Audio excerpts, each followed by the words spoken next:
E eu que só descobri que estava sendo traída porque passei mal no trabalho e fui fazer um check-up. Eu e meu marido estávamos casados há quase 6 anos. Sempre foi um relacionamento tranquilo, ele parecia sempre satisfeito com nossa vida. Depois que tivemos nosso primeiro filho, ele começou a ficar mais distante, não me procurava mais. Eu achava que era a rotina com a criança.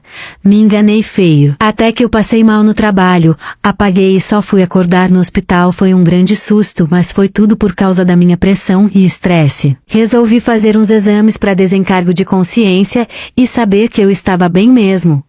E aí, quando peguei os resultados, levei no médico. Quando ele começou a ver os resultados, ele mudou totalmente o semblante, ficou estranho e calado. Disse que tinha algo de errado, e já foi logo me pedindo para repetir o exame na mesma hora. Eu fiquei em choque e comecei a ficar nervosa. Ele saiu às pressas e veio alguém coletar o sangue. Eu não sabia nem o que fazer, me pediram para aguardar.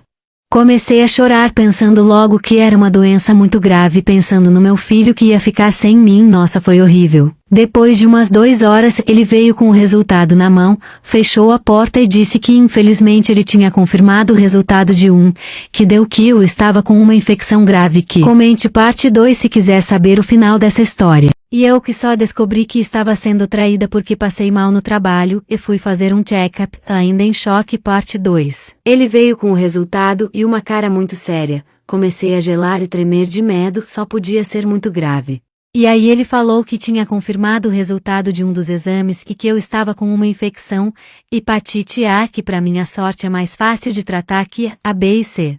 Iríamos iniciar um tratamento urgente. Fiquei sem entender como fiquei doente, pois o médico citou que é contagioso. Se eu, quando vi novamente, perguntei. Ele disse que ia ser sincero, e eu só podia ter pego por meio de relações. Perguntou se sou casada ou solteira. Eu disse que casada. E aí ele fez uma cara triste, e que sente muito. Decidi tratar primeiro aquilo para então conversar com meu marido. Eu estava muito mal, não conseguia falar do assunto daquele jeito. Ainda mais por ele ter que cuidar do nosso filho, enquanto eu estava tratando aquilo. Foi difícil, mas quando eu fiquei bem tivemos a conversa mais séria e decisiva. Ele abriu o jogo. Ele chegou pra mim, né, não tinha pra onde correr, e veio me contar que ele conhecia uma pessoa, eu tava fazendo academia na época, né, conhecia uma pessoa, e começou. Essa pessoa pediu o número dele, aí depois começou a oferecer água pra ele, eles foram conversando, que surgiu uma amizade. Da amizade, um dia, ele disse que sem querer e sem intenção, ela mandou uma foto pra ele, e depois pediu desculpa porque ela tinha mandado errado, e essa foto chamou a atenção dele, e daí as conversas ficaram mais, vamos dizer assim, quentes, né? E foi onde ele marcou e começou a ter um relacionamento ali com ela. Só que ele não sabia, né, o que era, quem era, de onde era. Ele só se encantou e se envolveu. Simples assim. E acabou refletindo em mim. E ele, alguns dias antes, ele estava se sentindo muito mal, né? Ele estava com uma fraqueza, com uma tontura. Foi no hospital, né? Tô na urgência, tomou algumas medicações e depois disso ele deu up, ele ficou bem. O sistema imunológico dele vamos dizer assim, é mais forte que o meu, né? E ele ali tomou aquelas medicações, então o que era para ele sentir, ele já não estava sentindo. Já estava de uma forma moderada. Quando ele começou a sentir, ele correu no médico e ficou, vamos dizer assim, ele enganou, né? Diminuiu ali os... Como é que se fala, gente? Diminuiu ali as reações, né? Diminuiu. Mas ele ainda estava doente. Foi onde ele foi procurar tratamento, foi ver também o que ele tinha e tal. E ele descobriu que essa pessoa, vamos dizer assim, era uma rodada. Ficava não só com ele, mas com outras pessoas ali também. Então, deixa meio que ele vulnerável a algumas coisas.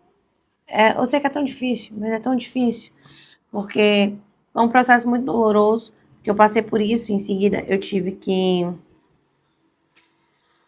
separar, né? Preocupação o tempo todo com meu filho. Ainda passamos um tempo juntos, vivendo na mesma casa, tentando amenizar a situação, porque meu filho já estava com medo de me perder. De que acontecesse alguma coisa comigo. Aí, lidando com eu no hospital o tempo todo. O pai dele cuidando dele. E logo em seguida ele pegasse o impacto de uma separação poderia impactar muito mal na vida dele. Então, ali a gente ainda tentou manter a amizade durante o período até se separar. E ele todo tempo arrependido. Mas agora chegou o momento dele ir embora, né? Decidimos que o período que a gente estava dando para se estabilizar já chegou ao fim. E agora é o momento de cada um pro seu lado. Confesso que a minha raiva por ele já não tá grande, já não tem mais o mesmo sentimento, só não confio como eu confiava. Vejo que ele foi, vamos dizer assim, iludido, né? Ele viu ali um pedaço de carne, foi lá e caiu. Que todo mundo tá. Pode acontecer qualquer um, né? E desde então ele tem lutado muito para me reconquistar. Aí eu venho perguntar: vocês acham que eu deveria dar uma segunda chance? Sim ou não?